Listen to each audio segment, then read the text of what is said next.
Este programa usa imagens de arquivo, computação e reconstituições para ilustrar uma teoria controversa de fatos históricos. Objetos voadores com performances incríveis registrados por testemunhas confiáveis. Serão veículos alienígenas ou ilusões de ótica? Ou será que existe alguma explicação mais sinistra? Existem novos indícios que apontam para uma tecnologia nazista secreta. E há uma conspiração pós-guerra para manter os OVNIs como mistérios até hoje.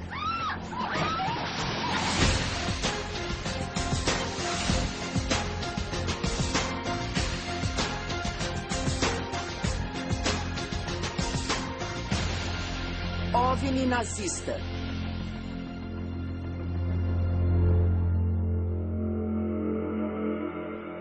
O Centro Nacional de Registro de OVNIs recebe todos os meses 400 notificações de avistagens.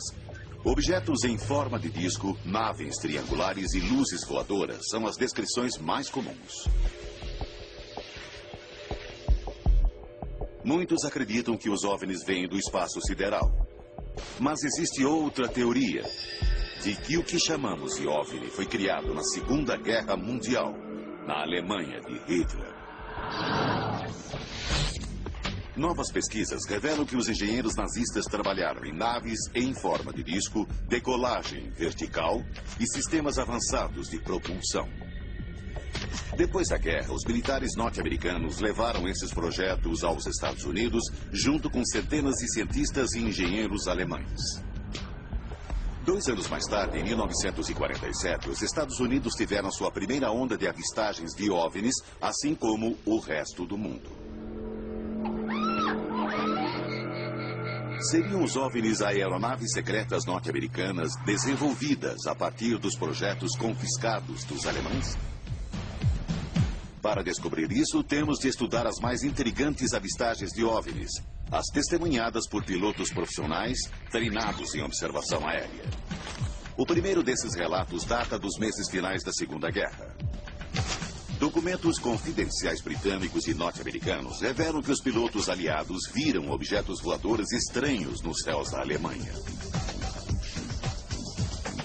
As tripulações viram objetos estranhos que não conseguiam identificar.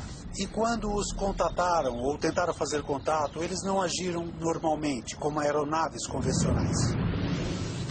Os homens apelidaram os objetos de Foo Fighters por causa do bordão de um personagem de histórias em quadrinhos da época. Mas não havia nada de engraçado nesses encontros. O pesquisador Kit Chester entrevistou 12 testemunhas dos Foo Fighters e analisou dezenas de relatórios de pilotos aliados. Alguns pilotos acreditavam que realmente eles estavam voando a velocidades altíssimas de milhares de quilômetros por hora, pela rapidez com que cruzavam o céu e se afastavam. A maioria dos veteranos com quem eu falei já faleceu, menos um. E seu nome é Major Harold Oxford. Era comandante do Esquadrão 415. Eu vi uma luz na asa direita. Não dava para saber a que distância estava. Mas me seguia. Para onde eu virava, ela virava. O operador de radar procurou e disse que até podia ver uma luz, mas não tinha nenhum avião no sistema de radar. Então, fizemos a volta para ver o que era aquilo. E quando chegamos perto dela, de repente aquilo explodiu e sumiu. Como se fosse um foguete.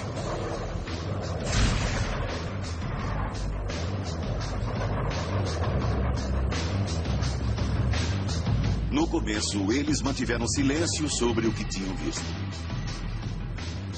Era uma coisa secreta. Ninguém tocava no assunto.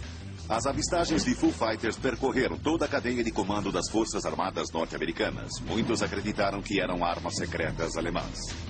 Alguns cientistas de Washington foram para a França para tentar investigar o que era aquilo, e eles não tiveram resposta. E então eles disseram aos homens para ficarem quietos.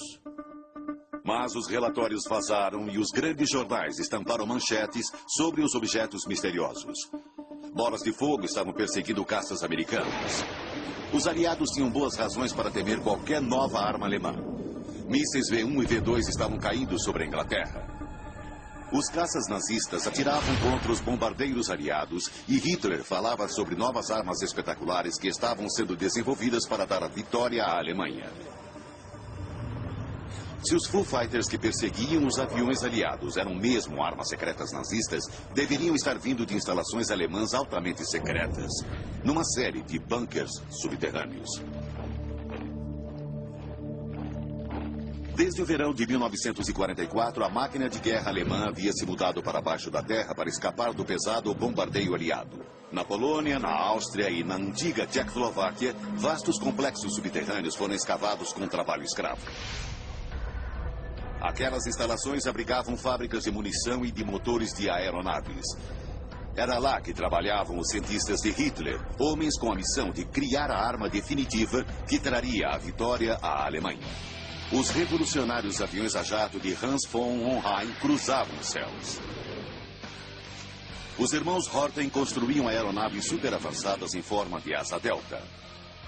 Alexander Lippisch trabalhava numa aeronave de decolagem vertical. Em Peenemünde, o lendário engenheiro de foguetes Werner von Braun construiu os primeiros mísseis balísticos. E mais radical ainda, homens como Victor Schauberger pesquisavam novas fontes de propulsão. É um belo exercício tentar imaginar o que aqueles caras estavam pensando, porque era tudo tão novo e permitiu a eles entrarem em áreas muito além dos paradigmas ocidentais, além do que dizia a ciência ocidental. Isto é que é a ciência. E os nazistas disseram, não, isto é que é a ciência. Essa operação imensa estava sob o comando do general da SS, Dr. Hans Kammler. Engenheiro de profissão, Kammler redesenhou os fornos de Auschwitz para maior eficiência. Em 1943, ele liderou a destruição do gueto de Varsóvia. E em 1944 passou a comandar o programa nazista de armas secretas. Trabalhando no complexo de Skoda em Pilsen, na antiga Tchecoslováquia, Kammler e um grupo seleto criaram, testaram e aprovaram projetos de armas avançadas.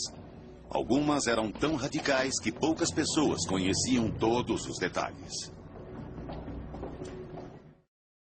Os alemães trabalharam em vários, eu diria, sistemas de armas aéreas não convencionais para construir alguns objetos mais ou menos circulares, de decolagem e pouso vertical, por exemplo. A decolagem vertical era a prioridade máxima para a equipe de Kammler. As estradas alemãs estavam sendo destruídas pelas bombas. Eles precisavam de uma aeronave que não dependesse de uma pista de 250 metros. Um dos projetos era promissor. Die Glock, o sino. Igor Witkowski é um historiador aeroespacial polonês. Ele pesquisa o sino há mais de 20 anos. E suas pesquisas mostraram que o artefato foi testado numa instalação subterrânea chamada Mina Wenceslas. A aparência externa do artefato era devido a uma cobertura de cerâmica na forma de sino. Dentro dele havia um centro, um eixo, em volta do qual havia 2 cilindros, que circulavam o eixo em direções opostas. Depois de conectar uma corrente de alta voltagem, os 2 cilindros começavam a girar em direções opostas.